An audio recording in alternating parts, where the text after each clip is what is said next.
installments with Fabrizio Lelli, who is, as you know, here visiting UCLA from Italy and giving a last lecture today, Reshaping 16th Century Sephardi Identities. And I do want to say that this workshop has been sponsored generously by the Viterbi program in Mediterranean Jewish Studies and a number of co-sponsors that made it possible, including the Italian Culture Institute here in Westwood, a number of UCLA departments and centers, the UCLA Center for Jewish Studies, the Center for Medieval and Renaissance Studies, of which we have the director here today, my colleague Massimo Sciavarella, who is professor of Italian here at UCLA. The Center for, the Department of Italian and the Department of History have sponsored your visit. So we're delighted by this collaboration. And as for the past couple times, our speaker will speak for about 45 minutes or so, and then we have conversation for about 45 minutes. We will adjourn somewhat promptly today at 1:30. And we thank you for coming. And I'll turn it over to my colleague, Massimo. Thank you.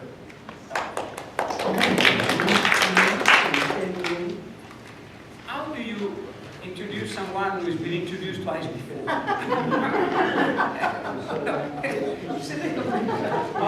Don't say anything. You know, I could say here is Fabrizio Lelli, but I thought Fabrizio. I've known Fabrizio for a number of years because Fabrizio in 2007 came as a guest of the Italian department and taught in this building for 10 weeks, in fact. And I remember not only the fact that he taught a graduate and an undergraduate course, but I also remember that he participated in a roundtable discussion, which was very dear to me, on Dante and Jewish culture with Rosella Pescatori. Of course, you know, Fabrizio has written also on the subject. And as I was going through his CV, I kept reading and reading and reading, and the list of essays that he published seemed to be never ending in a way. You know, monographs, editions, and some editions I certainly did not expect, like Hermetis Trismegisti Astrologica et Divinatoria. Talk about that. You know, absolutely fascinating. Hermes will be part of our talk. And out of the essays, I picked up a few titles that maybe my predecessors who introduced him did not pick out, also because one or two are in Italian.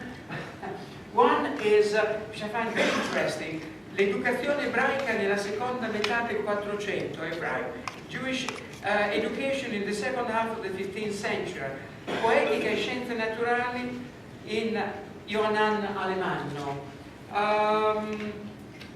Leone Ebreo in the Encyclopedia of the Renaissance. I didn't know that you did that. Christian and Jewish iconographies of Job in 15th century Italy. Poetry, myth, and Kabbalah, Jewish and Christian intellectual encounters in late medieval Italy. Prospects and problems of Jewish tourism in Apulia. That's Next year I'm going to lead a group of UCLA alumni in Apulia. So you have to tell me. So I will tell you. I'll show you around. I will also give you a paper. Yeah. Your essay.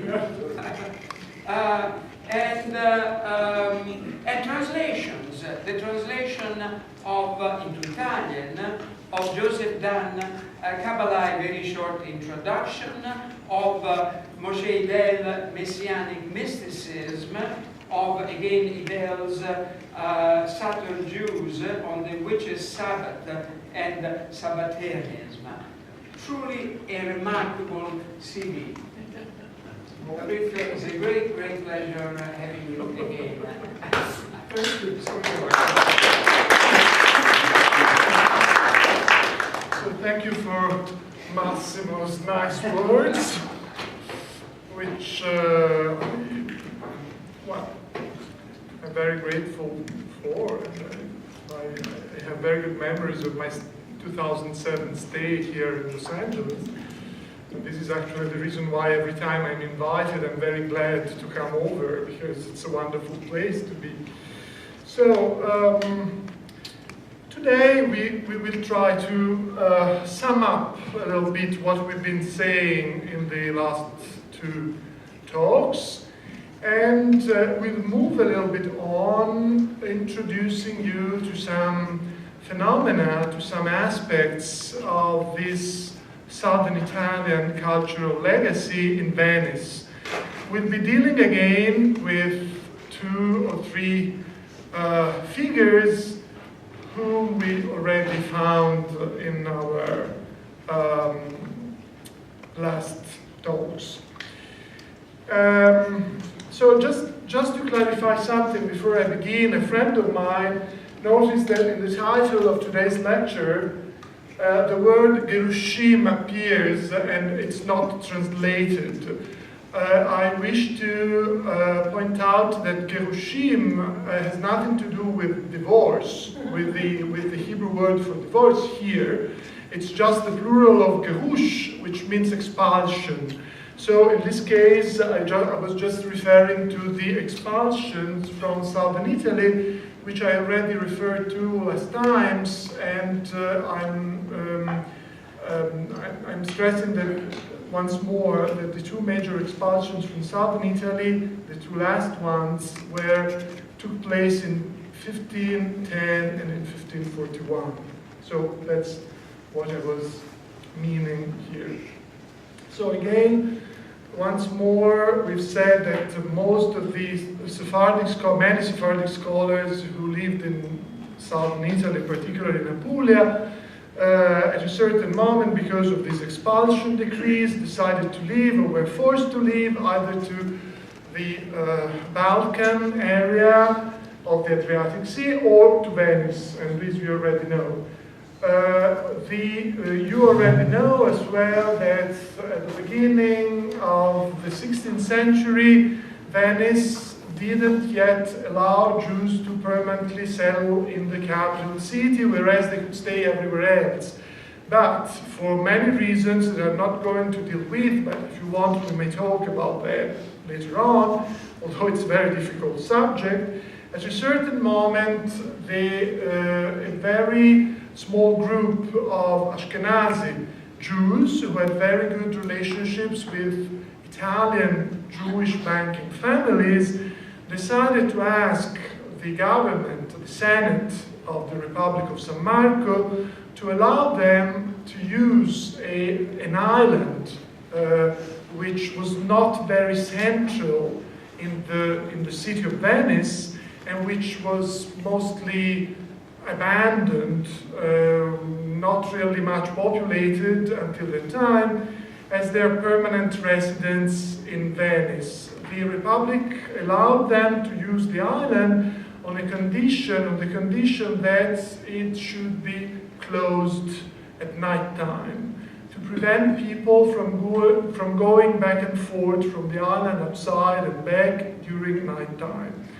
So at the beginning, it was a sort of temporary agreement between these 3 major banking families and the Senate, but throughout the years, this agreement became steadier and steadier until the point that the ghetto, that was the name of the area, became the official Jewish neighborhood in Venice. And so this is very interesting for us because what we presently call Ghetto Nuovo, as you might know, was actually the older part of the Jewish settlement in Venice, okay? And this is the small island which you see on the right side of the picture. So when we are dealing with these people who we already mentioned, we have to think that they were staying in this area, okay?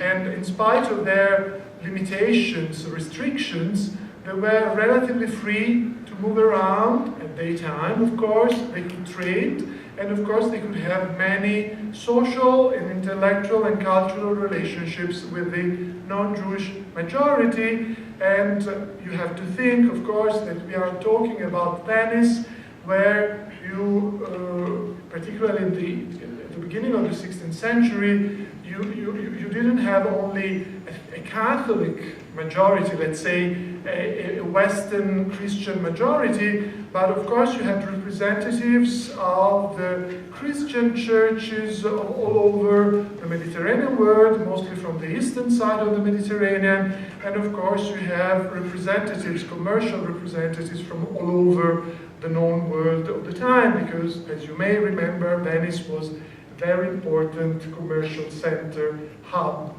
for the 16th century. So we will be dealing mostly with the three figures whom we already met, Abraham the Balmus the Younger, Kalonymus ben David Kalonymus, and Elijah Menachem Halfan.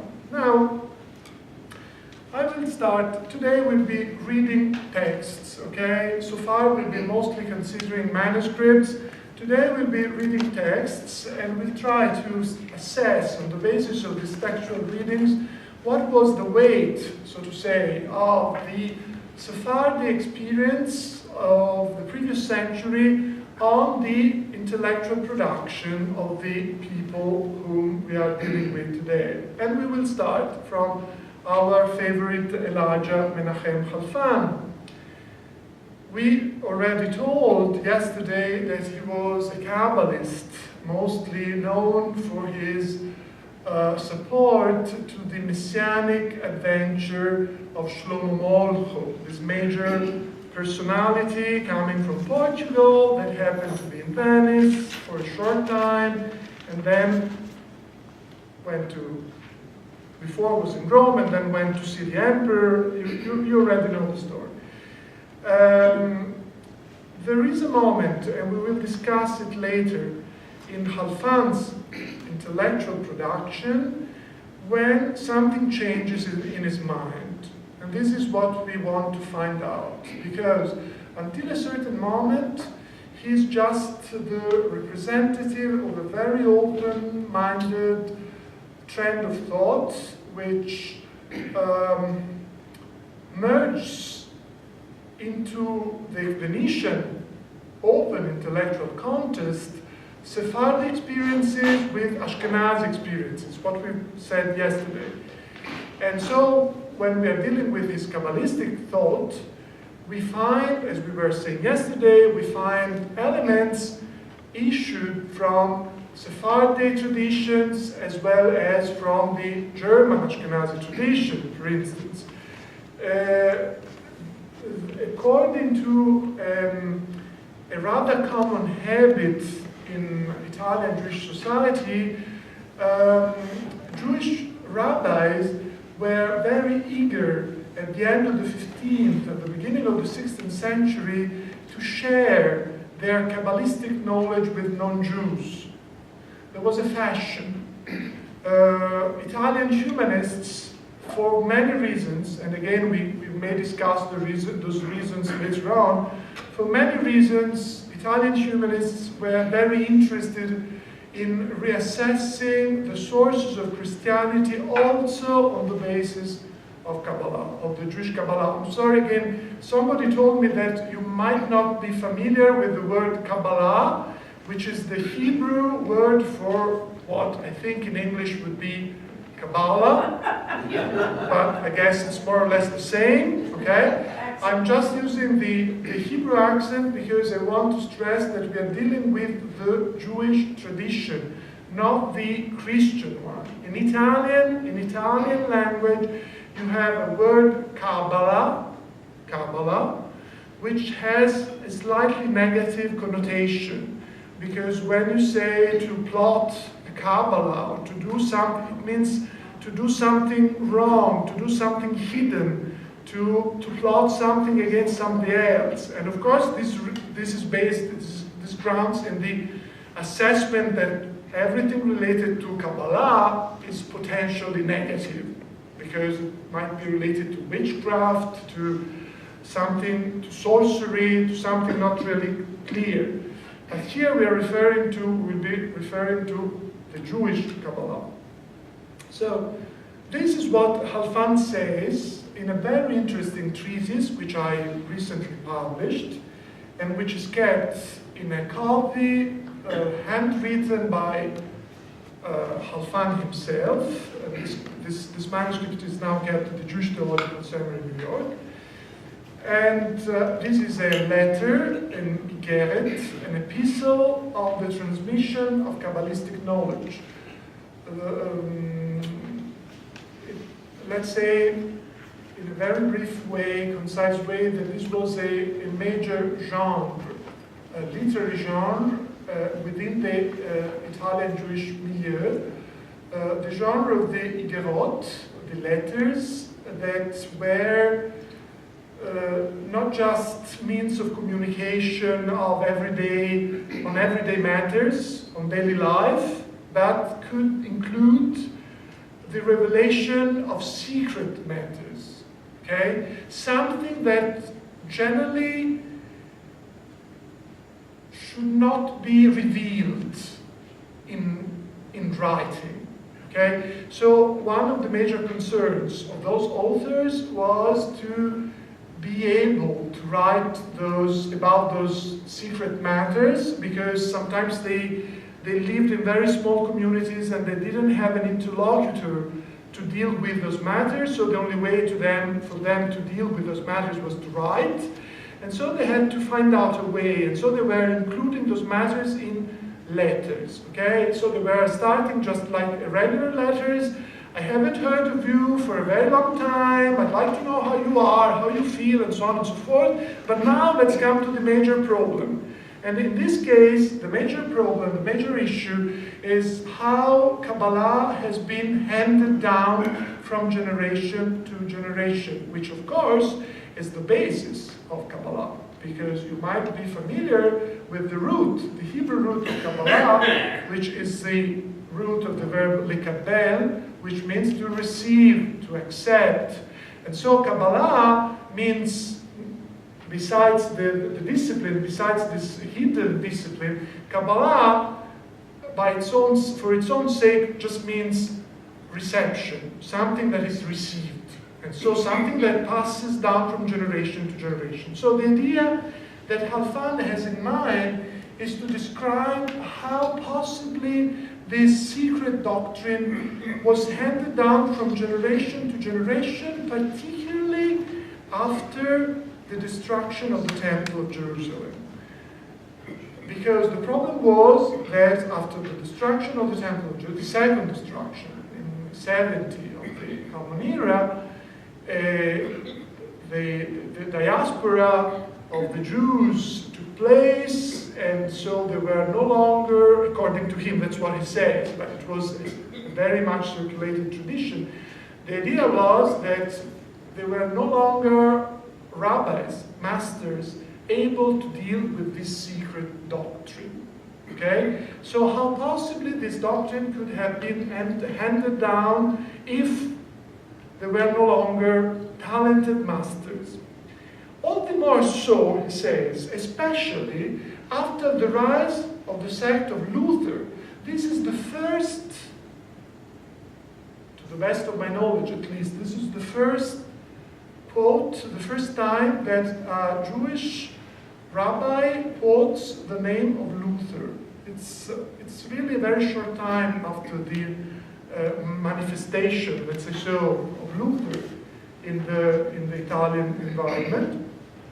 And remember that we are dealing with an environment which is profoundly, closely connected to Germany through the Ashkenazi German environment. Okay, so just try to think about that when he was referring to Luther.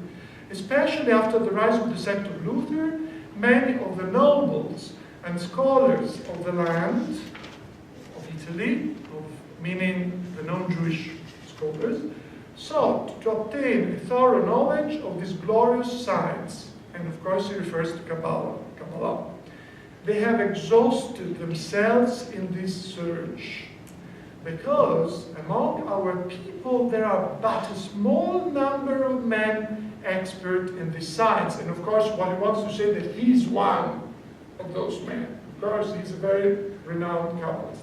For after the great numbers of troubles and expulsions, Gerushim, but a few remain.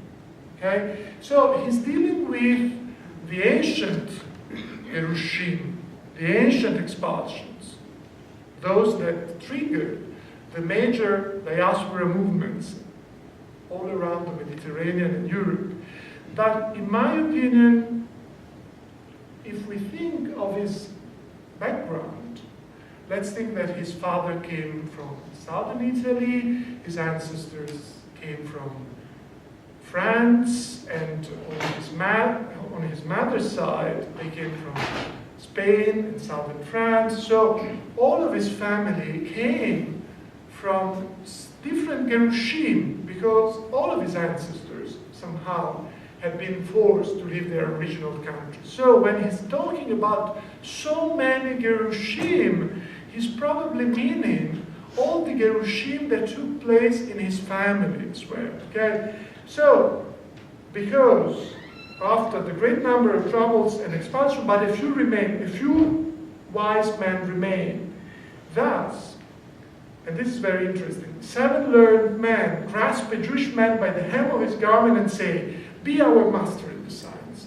So he's somehow hilarious in a way, because he describes, he figures out this very, very nice scene. You imagine the scene in the Venetian ghetto. You have groups of intellectuals, of Christian intellectuals, running after a rabbi and trying to grasp him, to catch him, and say, please teach us Kabbalah, please teach us Kabbalah, because we want to be familiar with the science. Okay, so very strange.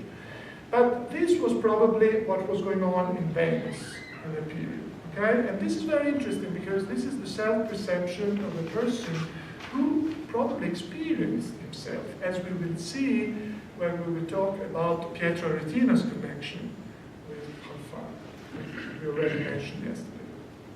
So this is very interesting, because he feels the need to refer to the present reality. So I didn't include the following part of his comment on this, but what does he say after this? He says, if I were that man, I mean that rabbi, I would respond this way: I don't know anything. So, meaning, his response to the humanists, to his contemporary humanists that were looking for, that they were seeking to find information on Kabbalah, was, I'm not familiar with the science, which is absolutely unexpected, because we know very well that he was very much familiar, he was very much knowledgeable with the science. So what does he want to say? That when a non-Jewish person, a person who's not trained in Jewish traditions, in Jewish education, approaches a rabbi and asks him about Kabbalah, a really faithful, I don't know what to say, really a person who's very steady in his Jewish position should not reveal any secret, anything. Which is exactly the opposite, as we will see, of what was going on in the same period of time with Pietro Aretino. So we'll have to figure out why he was reacting this way. And we will try to find an explanation for that. Okay, but just remember the date, the possible date of this very short treatise, around 1540. Okay, between 1530 and 1540, that's the most important period in Halfan's life from an intellectual point of view. Okay, and here comes Hermes Trismegistus.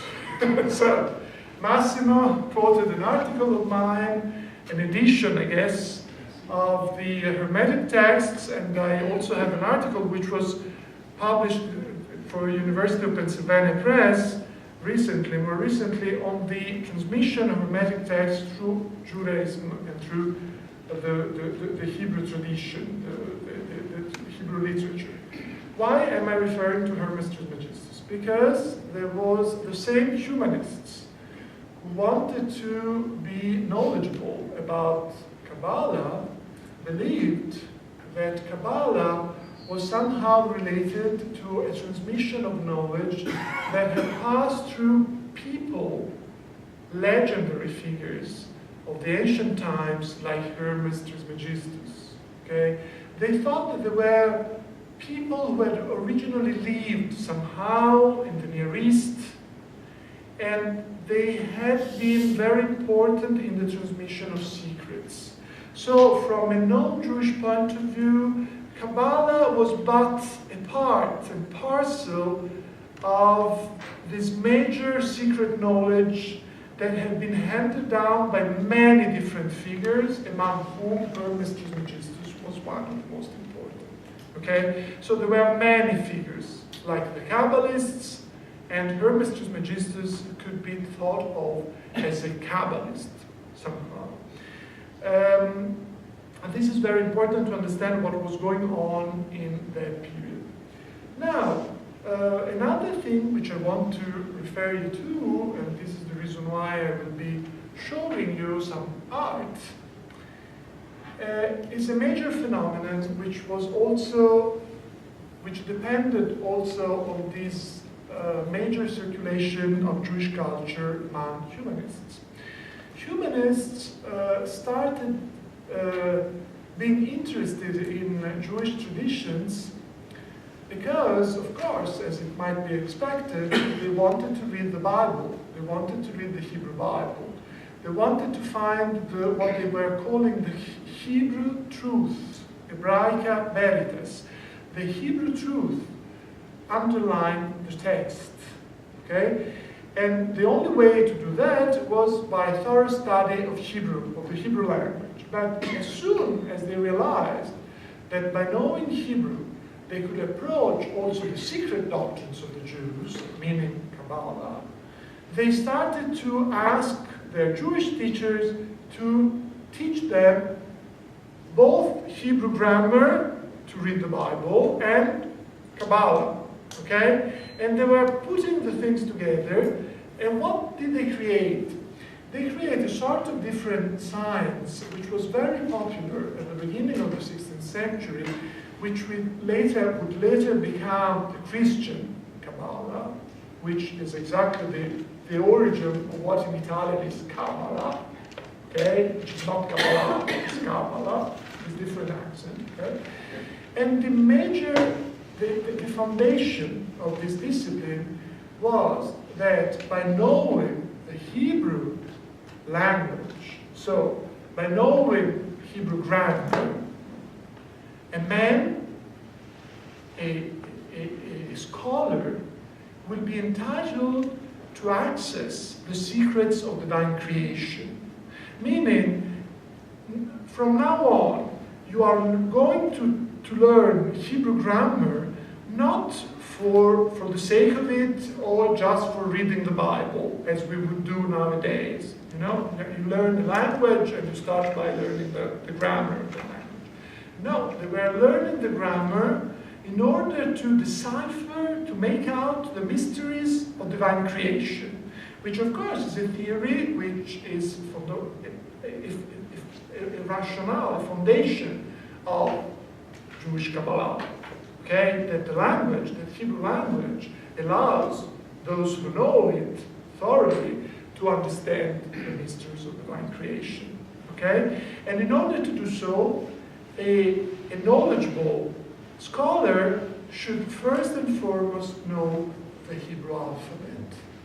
Of course, the Hebrew alphabet is the basis for any further knowledge. Meaning that most of the Christian Kabbalists, let's call them this way, didn't know anything about the Hebrew language, were not really familiar with Hebrew, but they could read the alphabet, and that for them was enough. Okay? So there's a very interesting ongoing process, and I will tell you why I'm interested in that for today's conversation, which develops throughout the first half of the 16th century, there's an interesting phenomenon. Italian humanists, non-Jewish humanists, are very eager to display, to show off, I would like to say, their knowledge of Hebrew language, which they didn't know, of the Hebrew alphabet, let's say so, by inserting Hebrew quotes, quotes, biblical quotes, or just biblical words in their works of art. This becomes very fashionable at the beginning of the 16th century. And the reason why I brought you this is a very well-known case of this, because this is a group of statues in Florence that represent St. John the Baptist preaching with two Jewish persons. And if we see what is written on the pedestals, on the basis of the statues, we have Hebrew quotes from the Gospel. So it's the Gospel of John, who was translated into Hebrew in order to fulfill the wish of the humanists who thought that just by pointing out to the Hebrew letters or the Hebrew phrases in the Bible, pointing out to the Hebrew letter was not enough to reveal the secrets of the Gospels, and so the secrets of creation. It was a kind of esoteric matter, okay? It's very interesting. And so, when we understand this, in my opinion, we may understand also why Pietro Aretino, who probably was one of the most important literati, intellectual figures of the 16th century, was so fond of Elijah Halfan, because the two of them met in Venice. You may compare their lives. They were more or less, they had the same age. We don't know when Halfan was born, around the 1480s. We don't know where, probably in southern Italy. Pietro Aretino, of course, was born in Arezzo. But then, as you may compare their lives, they both lived in Venice exactly at the same time, exactly the same period.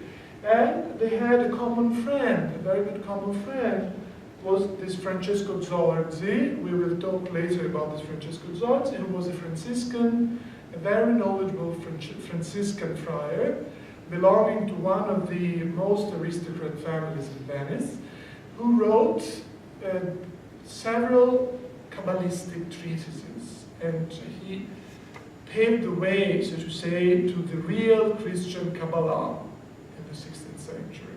So you may imagine that the collaboration between a Christian Kabbalist like Francesco Zorzi, a Jewish Kabbalist like Halfan, and we will see Pietro Aretino, was a very interesting one, because they had a lot of things to deal with. So let's keep comparing their lives. We saw before the Kabbalistic letter treatise, which we mentioned before, by Halfan, which was written exactly at the same time when Pietro Aretino starts being interested in the life of the Virgin, which for Pietro Aretino was something unexpected, I would say, because generally Pietro Aretino, you might be familiar with him, is generally known for his erotic subjects, okay? But there is a period while in Venice when he decides to publish works on the lives of the saints, of the most important Christian saints, and particularly he publishes the first edition in 1539 of the life of the Virgin Mary, which is very interesting because we will see later on that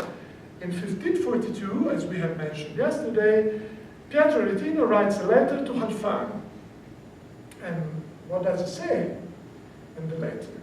He says several things, and we will see later on what he effectively actually says, but the central idea is that he says, I'm quoting him, "Men could learn how to be a Christian from you," which is incredible. I mean, Halfan addresses a Jewish rabbi and say, man, could learn how to be Christian from you. And the Pope himself should listen to your inspired voice. Probably he's flattering him, we don't know. It's a beautiful letter, it's a very rhetorical letter, but it's interesting what it's saying. Now, what's the major issue dealt with in the letter? The first, as usual, remember what I told you about Gerot, about this letter genre, which was popular in Italy, okay? Two people who were connected, were exchanging letters. They were starting with compliments, greetings, whatever, and then they were saying something personal, and here Aretino says something very, very, very personal, because he thanks Halfan for rescuing his wife from death. So it's very, very important. I mean, hadn't it been for you, my wife would have died. And I'm so grateful, I'm so thankful because you rescued her. And then he, of course, changes the subject and says, and then I'd like to go back to what we were dealing with last time we met. And particularly, we were dealing with the issue of the Virgin Mary. So, again, you remember, Aretino writes on this specific topic at the end of the 30s, of the 1530s.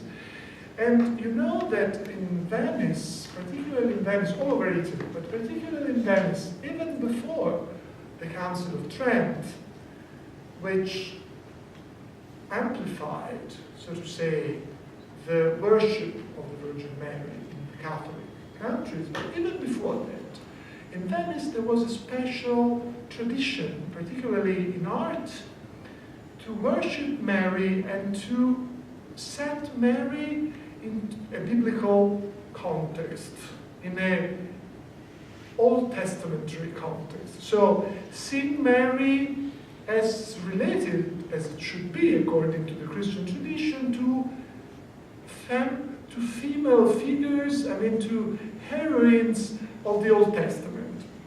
And here we have an example, although it's a late example, but it's a very beautiful one. It's Paolo Veronese, who painted an entire cycle of the life of Esther, of Queen Esther, in his own Paris church, where he was later buried in Venice, the Church of San Sebastian, the Church of San Sebastiano. And please remark this detail. Here, on the left, you have a detail of the coronation of Queen Esther. You see? You see this very beautiful detail of Esther being crowned by the king Ahasuerus, I don't know what is in English. And then, on the right side, you have the coronation of Mary. The two paintings are facing each other in the church, okay? You have Esther and Mary, because according to the Christian tradition, Esther is prefigurating, so to say, I mean, is the example of Mary, okay? So this is very important. You see, you have the crowns are the same. The crowns look the same. You know, that's the same thing. So there was an attempt, which was very popular in those days, of creating a major link between figures of the Old Testament and Mary. Okay. And again, in a previous period, you have Carpaccio, who was very fond of inserting Hebrew inscriptions in his paintings, and here we have 1 out of 6 panels painted by Carpaccio for a school in Venice, the School of the Albanians. This is the first of the series because it depicts the birth of Mary, and you may see that in this very beautifully furnished room you have a painting, something hanging on the wall, and this is the detail of the painting, and the painting has Kadosh, Kadosh, Kadosh. And so it's very interesting because there's a continuous reference to Hebrew sources related to the life of the Virgin, which was an interesting thing. So this is the second edition of Pietro Aretino's Life of the Virgin, published in Venice. And so, what does Aretino say? But even all that is nothing when compared to the enthusiasm which you, Halfan, showed when moved by your pious, religious, and spiritual zeal. You told me that you wanted to point out to me certain passages in Holy that were not known even to our own theologians, meaning even to the Christian theologians. They spoke of the Virgin Mary and in such manner that no one could ask for anything more. With my eyes filled with so many tears that they are incontinently flooded with them, I beg you to promise to me that from your own lips I should hear these pure words. But it would be well if the Pope himself should give ear to those holy sayings, and that in honor of our true religion he should listen to your inspired voice. He would then have to give thanks on behalf of the Church that an inner necessity compelled you to win servants and friends for Christ by citing these passages. So it's an interesting passage. But let's go back to Halfan and see what he was saying in the same letter that we were quoting before. I told you that he was kind of explaining the transmission of knowledge, transmission of secret knowledge. So at a certain point, he comes to explaining what happened after the building of the temple of Jerusalem. Okay? And so that's what he said. After Solomon's death came Jeroboam, who reinstated the images of the calves and cleaved to the powers of impurity. This is very important because you will understand why. Most Israelites erred then by worshipping those idols and the stars, the constellations and all the heavenly legions, as we read in Isaiah chapter 45, who spread a table for God and filled bowls of mixed wine from many, since God in Gematria is 7, an allusion to the 7 planets. Likewise, we read in Jeremiah chapter 44, we will certainly do everything we said we would. We will burn incense to the Queen of Heaven, and will pour out drink offerings to her. The Queen of Heaven hints at the 10th Sephirah that stands on the left side, as Kabbalists know.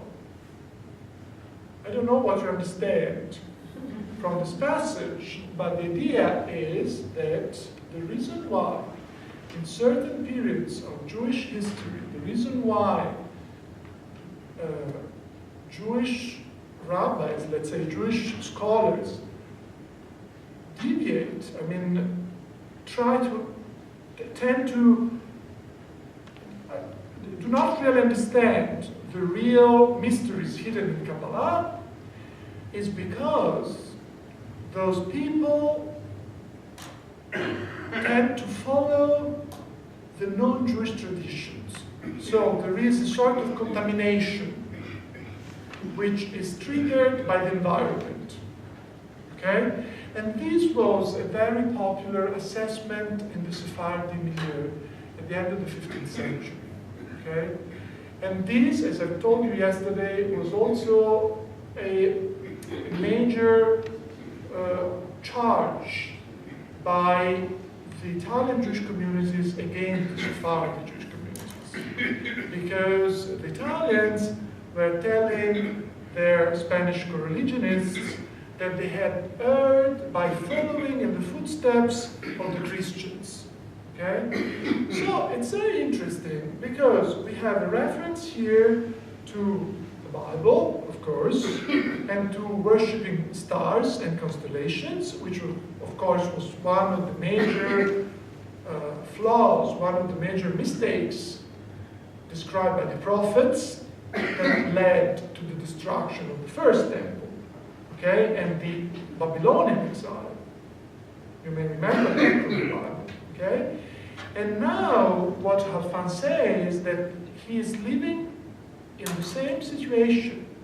I mean, there's a trend by Jewish scholars to follow in the footsteps of the non-Jews by linking things that should be understood in a certain way from a Jewish point of view to understand these things in a Christian way, which of course is wrong. This is very interesting because this text was written a few years before Aretino's letter. So we don't really understand what was going on, because on one hand, it seems that Halfan is kind of closing any possibility to reveal secrets outside of Jewish communities. That's what we read before. If they address you, if they ask you, just say, I don't know. Okay? And here, there is a reference to the Queen of Heaven. And of course, the Queen of Heaven is Mary in the Christian tradition.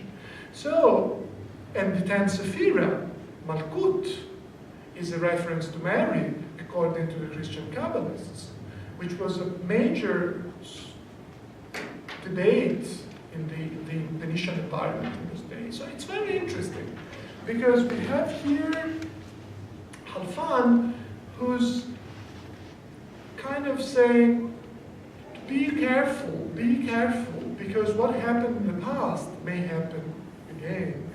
And again, remember that he's the descendant of people who had been exiled so many times. And probably what he wants to warn his co-religionists about is that he doesn't want to be expelled again. He doesn't need a further expulsion. So he says, be careful, don't reveal too much. Because otherwise, if you reveal too much, this can harm you. This is a possible reading, but again, it's interesting because some years after this letter, this document, we find Aretino, who says, we've been discussing so many times about the Virgin. So, what's going on? Who's right? Who's wrong? Or probably they're both right, but they want to say different things. Or they are targeting different audiences. And this is also interesting, in my opinion. So, again, we know that Halfan dealt with Kabbalah. I already showed you this major parchment, which is now kept in the Lawrenceano Library in Florence. In this parchment, you have the description of the 10th Sephira, Malkut, the lowest one, okay? Which, according to him, as according to many Italian Kabbalists, is slightly leaning on the left side and should be drawn on the left side of the parchment, which means that Malkut is not totally right. Let's say so. Okay, this was a major subject of debate, you know, and this is exactly what Halfan was saying in the next part. Okay, I will skip that there's a probable connection with Francesco Zorzi, who used to work with Halfan in exactly the same period, and Francesco Zorzi in 1540 writes a treatise which is a commentary of the Song of Songs, where again he describes Mary as Queen Heaven. So again, there is a major ongoing discussion on that. Well, if you have questions on this, we may talk about this for years. I don't want to bore you too much, but let's go back to the baldness. The baldness, as you remember, was related to Halfan because they had family ties. And again, the baldness, like Kalonimus, Halfan's father-in-law, were connected to Bomberg because they were part of this major printing activity in Venice. And one of the major achievements of the baldness was this treatise, Miknei Avram, which is a grammar, a Hebrew grammar. And the reason why he wanted to publish it, and the reason why Daniel Bomberg, his publisher, wanted to publish it was that there was this major interest in grammar, Hebrew grammar, okay, the one that we were pointing out before.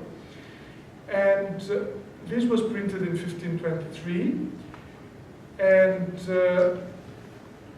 this is very interesting what the Balmes says in his introduction.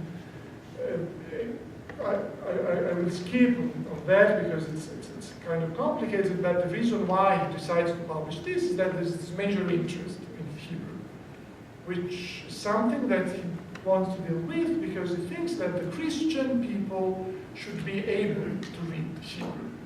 Okay? And this is the reason why he published this treatise, accompanied by a Latin translation of the grammar, which was carried out by the Balmes himself, who was a very good translator of Aristotle. I remind you that he was a very good translator of Aristotle, and by Kalonymus, Ben David Kalonymus, who was also a very good translator, and he was Halfan's father-in-law. So, let's go on. The Balmes was also a Kabbalist himself. He knew a lot about Kabbalah, and he was kind of merging in the last years of his life Kabbalah and the study of Hebrew grammar. But what happened is that after the Balmes death and the Balmes publication of the Hebrew grammar, you have a reaction within the Jewish community of Venice against this major circulation of Hebrew grammar and Kabbalah in non-Jewish environments, what we have witnessed in Halfan's letter. So again, what was going on? On one hand, you have Jewish scholars, particularly those who came from southern Italy, who are very eager to publish grammars, Hebrew grammars, who are very eager to circulate their Kabbalistic knowledge with non-Jews. On the other hand, you have Jewish rabbis who sent a responsa in which they deal with the necessity, the need not to teach Christians Kabbalah. Okay, so you have the two phenomena in the same period. And this happens exactly in the 30s, in the 1530s. Why? So what is how could we solve this problem? I mean, why there was this major change in the attitude of Jews and Christians in the teaching of grammar and Kabbalah, and what do they end up doing eventually?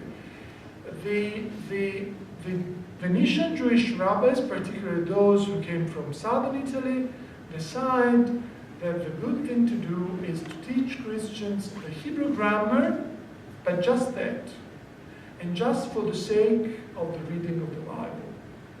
But then everybody says, like Halfan, that when a Christian would ask a Jew to reveal him the mysteries of Kabbalah, they shouldn't answer anything. They should give no response. They should say that they don't know anything, like Halfan. Okay? And this is also a very interesting subject because it takes place exactly in the period when you have these major debates within the church about the authority of the Talmud and the authority of the Hebrew Scripture, which we were discussing yesterday. So it's very interesting because we have Jewish rabbis, Jewish scholars, particularly those coming from southern Italy, in Venice, and non-Jewish scholars in Venice working with them, and they are debating on the same subjects pertaining to the same cultural environment, and they seem to behave differently in different circumstances. So this is very interesting. This is very interesting. So, in order to conclude and to sum up, what is the legacy of this Sephardi Jewish world that moved from southern Italy northward? The legacy is a very, slippery one, because in 2 or 3 generations, in a very short time, they change their minds very quickly, and they try to adapt to different trends in thought that also depend on the major changes in the environment, but they still keep being interested in the major subjects of debate that were current in the previous generations, like the study of Hebrew grammar, the study of Kabbalah, the study of philosophy and Aristotle, which were the fundamentals of their education since they were in southern Italy. They're changing their attitudes to Christians, though, because probably they start fearing this major trend of Kabbalistic Christian thought, which they start being afraid of. And so, in my opinion, a way to understand a little bit what was going on from a non-Jewish point of view, we have to refer to painting, we have to refer to art, because art allows us to see what Jews look like in the eyes of the Christians in this period. And we have a change in this perception, because, for instance, here we have a painting that now is kept in Florence, but this was painted by a Venetian painter, Giovanni Mansueti, at the beginning of the 16th century. And this is a painting that depicts the episode from the Gospel of Jesus debating with the doctors in the Temple of Jerusalem. As usual, this subject is very important for us because it allows us to understand what was the idea, the perception of contemporary Jews that the painter had. Because in order to depict rabbinic authorities in Jesus' period, they were referring to contemporary Jews. So this is very interesting. And in order to reconstruct the architecture of the Temple of Jerusalem, they were referring to contemporary Christian churches. So in this case, we have a sort of reproduction of the Church of St. Mark in Venice, which of course becomes the Temple of Jerusalem. Sorry. And I'm sorry I don't have the details here, but if you look through the columns of the painting, you will see that there are two different kinds of Jewish characters appearing here. I will show you some details later on. One character is portrayed wearing a turban on their heads. And this is, of course, the image of the Oriental Jew, which was becoming more and more popular at the beginning of the 16th century as it was introduced from Turkey, from the Ottoman Empire. The other image is the image of the Ashkenazi Jew, and I will show that later on. What interests me is that this, of course, is something that happened in Venice. And in Venice, of course, we started having actually in 1510, a Jewish population which was being settled in an area of the city. And so that was a way for the Venetian population to meet with the Jews. Okay? But what happened in southern Italy was that from 1541, as I've told you several times, there was no major Jewish population. And so the idea of Jewish communities in southern Italy was just a memory. But it's interesting that, again, through art history, we have a trace, we have an evidence, a piece of evidence, though a very slight one.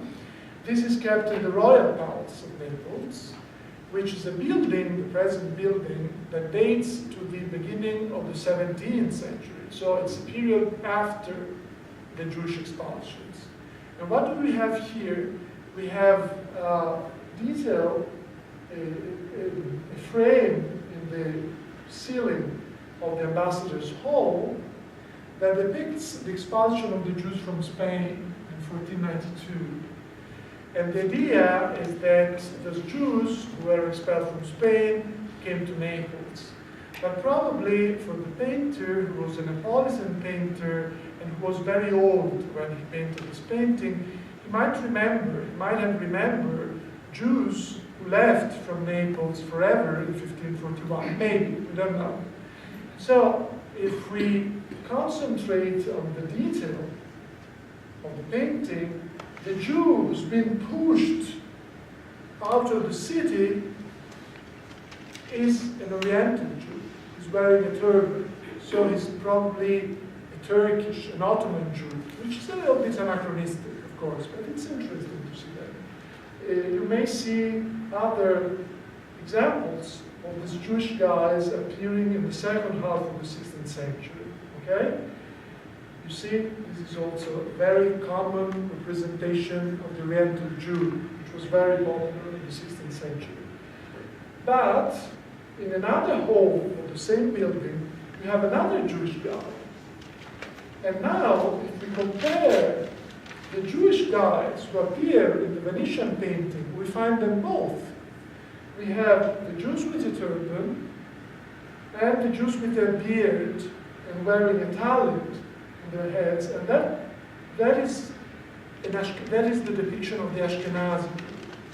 So again, here we have the depiction of what was going on in Venice, not any longer in southern Italy, of course, because they didn't have Jews any longer in southern Italy, but what they remembered probably in southern Italy was that there were Sephardi Jews, and for the late 16th century idea, now Sephardi Jews had become the Ottoman Jews, whereas Ashkenazi Jews still were those represented with a beard, which you find in other paintings already in the 15th century in Italy. And so my idea is that here, for the first time in this painting, you have a real representation of this merging of two different identities, Jewish identities in Venice. The Ashkenazi one and the Sephardi ones. Though the Sephardi ones is represented by Jews coming from the east, whereas the Jews actually came from southern Italy. Now, I know that I merged together many things today because I wanted to conclude, but I hope there will be many questions, and I hope I will be able to solve any doubts or any points that remain unsolved. Thank you very much. We do have 20 minutes for questions, because at 1:30 we have to go. But then he will remain here outside for any other question. Thank you, Massimo. Thank you, Massimo. So, Thank yes.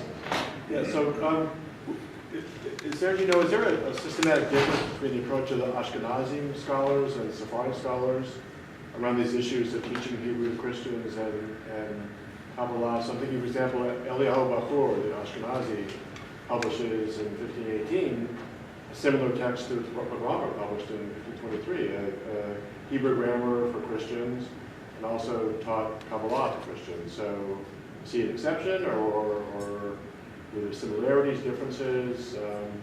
And then I guess the same question, but this is several decades later, maybe it's after the period you're talking about, the publication of the Zohar, which is banned by a number of rabbis, among them Maharal of Padua, an Ashkenazi. So were the differences then also between the two different communities? Okay, so generally we were picking up like 3 questions at a time, and I don't know if you have some more questions, maybe I can. Yeah. Well, all these esoteric knowledge movements, the Rosicrucians, the Masons, that have secret knowledge continuing to this day with the Illuminati stories and the Bilderbergs and the Trilateral Commission. All this arcane knowledge that supposedly explains everything. And I had a traditional 12-year yeshiva education, elementary school in modern Orthodox in Brooklyn, New York. And for us, when Kabbalah was mentioned, it was mentioned as not something that you should even concern yourself with, not something that a normal person should even approach until age 40. So it immediately shut down any real, or it inspired curiosity in people. But when I looked at it, it just seemed like mumbo jumbo. like the same stuff in the comic books, the ads for the Rosicrucians, the secret knowledge going back to Egypt, ancient Egypt, and we still have theories about ancient Egypt that involve all this arcane knowledge or extraterrestrial knowledge imparted to humans. So that's my question, that this is all part of a movement, and the fact that one reason that Christianity caught on in the Mediterranean basin is that at that time the cult of Isis, going back to the Egyptian religion, was very popular in the Mediterranean, and replacing Isis and Osiris with Mary and Jesus was a natural. This is just a modern version of that mythology, and it caught on and was much more successful than the monotheistic Judaism.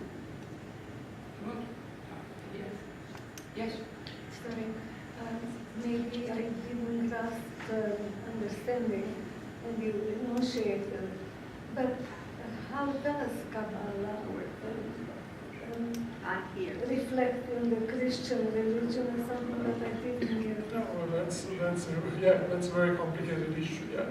So let's take the three of them, because they're very complicated, all of them. So yeah, there was a major difference, of course, in the interpretation of these problems in the Sephardic environment and the Ashkenazi environment. And probably and possibly, and this is my point, the Sephardic scholars who happened to live in Venice in this period and who were already integrated, had been already integrated into the Ashkenazi community in Venice.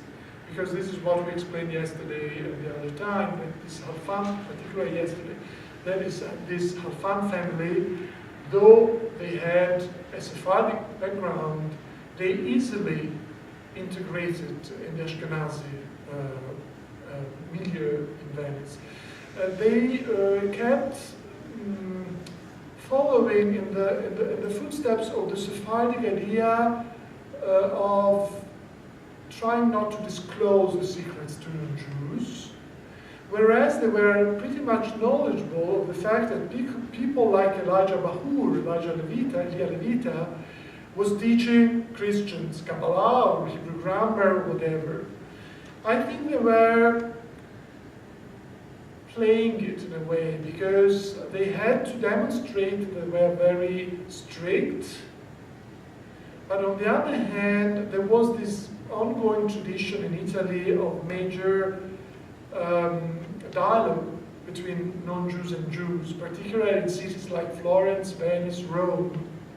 And so, on a personal basis, they were having conversations and they were dealing with these mysteries. But when they had to write about those things, they were obliged to say, no way, we are not going to reveal anything. We can't reveal anything. We are not allowed. So that's the point. But it's much more complicated than that. And of course it involves the debate on the publication of the Zohar, which was seen like the publication of the Bible at the beginning of the printing activity. There was a part of the community that saw in the publication of the Zohar a useful tool for the circulation of this very important text, whereas the other people said no, because it's a secret and shouldn't be circulated. So it's a really very complicated issue. Sometimes it depended on very specific periods of time. Sometimes it depended on events that had taken place exactly the same period. So, for instance, in Venice, you have periods when the Senate wants to expel the Jews from Venice throughout the 16th century. Anything that happened on international level, like, for instance, the wars with the Turks and conquering or losing islands in the Mediterranean, was sometimes related to privileges granted to the Jews in Venice. And so if they were losing grounds in the Ottoman Empire, they were giving the fault to the Jews, and they wanted to expel the Jews from Venice. But then something happened and they were admitting them. So this also triggered many strange scenarios, I would like to call them, within the Jewish community in Venice. And it depends also on the individuals. And sometimes, and this is what I wanted to point out today, sometimes even the same person, like Halfan, has a variety of positions. You know, he acts somehow in a way, and then he writes in a different way, and he behaves very tolerant, but on the other hand, he's very strict. So it changes a lot, and it's very difficult to give an overall answer to this. Concerning the Rosicrucian movement and this and that, it's very complicated, but to make the thing easy, we may say that most of these ideas, like the Mason, Freemasons, Rosicrucian, this has been very thoroughly investigated in the last few years on a scholarly basis, and I wish to stress the idea of the need of a scholarly basis for this investigation, because otherwise we're just dealing with jumbo mambo, as you were correctly describing it. It's not like that. I mean, it's something. It's more complicated than that, but these traditions actually can be tracked back to this Christian Kabbalah, to this 16th century Christian Kabbalah, which was already merging Hermetic traditions, Zoroastrian traditions from the East, allegedly Egyptian sources, which were not true at all, were total forgeries. But they were thinking they were true, and they were putting everything together and merging everything together. And there was a major market, and they were selling a lot. Like today, it's like the same thing with Dan Brown. I mean, it's the same thing. These publishers in Venice realized that they could sell a lot if they were publishing these things, and they published a lot. And they sold a lot, because most intellectuals were very interested in these things. They didn't understand anything. If you read, in my opinion, you might be familiar with that, but if you read Umberto Eco's Pendolo di Foucault, Foucault's Pendulum, I don't know what has been Foucault's Pendulum. In my opinion, some contemporary critics didn't really understand the purpose of the book. But if you know a little bit of what was going on in 16th century Christian environments, particularly in Italy, I think Eco perfectly understood the thing, and he correctly describes in a modern way what was going on in the 16th century and what paved the way to this Masonic movements and these esoteric or pseudo-esoteric movements. And if you read the book, which is a novel, it's just fiction, if you read the book, in my opinion, you understand a lot. It's a very good explanation of what was going on. It's a fiction. I mean, it's a hypothesis. It's just one of the many possible interpretations. But it's a very interesting interpretation. If you read the book thinking that it's grounded in historical Kabbalah or Jewish Kabbalah, no, absolutely no way. It's just fiction, but it's somehow related to what Christian thinkers and Christian authors thought about Jewish Kabbalah in the 16th century, which was not the real Kabbalah, of course. It was totally different. So the reason why Christians could be so interested in Kabbalah, in Jewish Kabbalah, was that they could read the Gospels according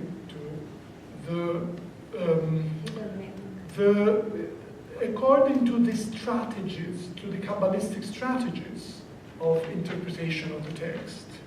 And so, for instance, if you apply those strategies to the interpretation of the name of Jesus, it was very interesting because you could find out that, for instance, if you turn the name of Jesus into Hebrew and you try to understand why it's very similar to the Tetragrammaton, the four-letter name of God, but there is something more, and so you start to understand why, you start to figure out why there is something more, and what's the meaning of this letter which was added, and so they had lots of discussions about adding letters to the name of God in order to create the name of Jesus. They were just discussing, they were just debating. for a certain period of time, it was just a way of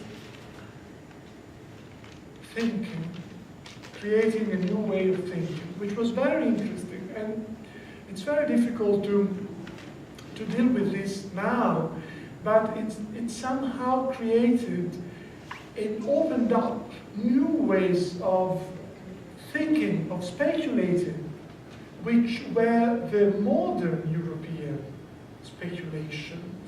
They were totally different than the medieval ones. And this was also due to this new way of understanding texts. So if you are familiar with, I don't know, the constructive, what you call it in the constructivism, it's mostly what they were doing, what Christian Kabbalists were doing in the 16th century. They were deconstructing texts on the basis of Jewish categories, Jewish literary categories. They didn't realize that, but they were doing so. So they were doing something that was absolutely modern. The problem was when this, which was a literary analysis, a rhetorical analysis of text, became a theological interpretation. And of course, when it became a theological interpretation, it changed the things because it became a tool to convert Jews to Christianity. It became a tool to demonstrate that Judaism is an old religion compared to Christianity, which is something that, of course, a certain part of the church always tried to demonstrate, because that's the church. So it's, you have many aspects in the same thing as usual. Yes. Two questions. One is that you talked about study of Hebrew, opening up the Kabbalah. The main text that is, of course, Aramaic, Zohar. That would remain closed if you only know Hebrew. My second question is, you had this fascinating letter that Aretino said, you've opened my eyes, and I now understand the Queen of Heaven is a Jewish concept, which, by the way, Boyarin would be happy with. I don't know whether you've read Boyarin's book. But my question is, this text you showed us of Halfan associates the Queen of Heaven hypothesis with people with whom Jeremiah disapproved of. In other words, there is no Queen of Heaven according to Jeremiah, and therefore according to Judaism. So I don't understand how Aretino comes to the conclusion that Jews have a Queen of Heaven. More questions? Yes. Do you think any of this correspondence among the Sephardic and Ashkenazic scholars was influenced by the revolutionary religious thought that was going on in Germany at the time, or it just happened to coincide? Okay. Yeah. So you're right. Please remember that Aramaic. Let's put it this way: Aramaic was not very much known in Italy, meaning that even the most cultured rabbis until the end of the 15th century were generally using Hebrew translations of the Talmud, or it's very strange. They have very strange things, and they were not that familiar. It was the Sephardi exiles that reintroduced the study of Aramaic in Italy from the end of the 15th through the 16th century. It's very interesting. That's very interesting. And at the same time that this phenomenon took place in Italy, you had many people, like humanists, who became familiar with the Targumim, with the Aramaic translations of the Bible, and wanted to find proofs of some readings, some Christian readings that could be grounded in the Targumim. At the same time, they became familiar with the Zohar, and they started dealing with that. And something I did not mention because there was no time is a major figure of a Christian Kabbalist who worked mostly between Rome and Venice, who was a French guy whose name was Guillaume Postel, who was an extraordinarily talented person who knew Hebrew very well and he knew Aramaic very well. He had studied Aramaic in Rome, probably. And speaking of Elijah Levita, he was also very effective in producing Aramaic lexica, Aramaic tools to better read Aramaic in the Christian environment. So they had the problem. They were aware of the problem of the reading of Aramaic. What Halfan says in his letter is very interesting, because he quotes Jeremiah, and of course Jeremiah denies and rejects the worship of the Queen of Heaven, but then he's obliged to say, because he's a Kabbalist, he says the Queen of Heaven, who is none but Malkut, because in the images, in the Kabbalistic images related to Malkut since the Middle Ages, which are based on the Song of Songs and so on and so forth, you have the Queen of Heaven. So it's interesting because it's very interesting because and it's very difficult to demonstrate that in such a short time. But I've told you that these people coming from southern Italy were excellent astronomers. And they were very, and of course being Jews and being religious Jews had to be, and being very good physicians, had to be astronomers for many reasons. So of course for medical reasons, for treating their patients, but also for calculating the days and the months of the year and the festivities and everything. And you know that according to the Kabbalistic tradition, a very old Kabbalistic tradition, when you refer to Malkut, this is the moon. And of course, the moon, which appears and disappears according to its phases, and this is also the Jewish month, and the Rosh Chodesh, and this and that. And so you have all this imagery which is related to Malkut. Now, when you say that this is the Queen of Heaven, and in a way you demonstrate the knowledge of that, you have much more than a reaction to Jeremiah, or I mean, a quotation to a reaction of Jeremiah. It's more complicated than that, and I don't know. I can't say how much familiar Levita was with this conception, with this Kabbalistic conception, but probably this was one of the issues they were debating. Probably Halfan was debating with him on the meaning of the Virgin Mary in the Old Testament, and he was probably adding something which was based on the rabbinic literature, or something related to the meaning of Queen of Heaven, some other texts, maybe also Kabbalistic texts, but we don't know. For me, it's very interesting, the coincidence, the very special coincidence that they're dealing with the same stuff at exactly the same period. But it might be a mere coincidence, and we don't really know. And to come to the coincidental factors that might have affected this development, yes, I think a lot of work is still to be done on the major developments of Christian thought that was taking place in Germany, but in those days. But still, if you think of 15th century developments of German thought, which deeply affected the humanist way of understanding Plato and the Greek Arabic philosophy, this is also very important to understand why Pico, for instance, was so affected by Kabbalah. You could say it both ways. I mean, Pico could have been affected by Kabbalah, by Jewish Kabbalah, because he was familiar with the Hermetic texts and but through Nicholas of Scus, he could have been familiar with the new understanding of philosophy, which dealt with Plato in a totally different way than the medieval way of understanding Aristotle and so on and so forth, which were more similar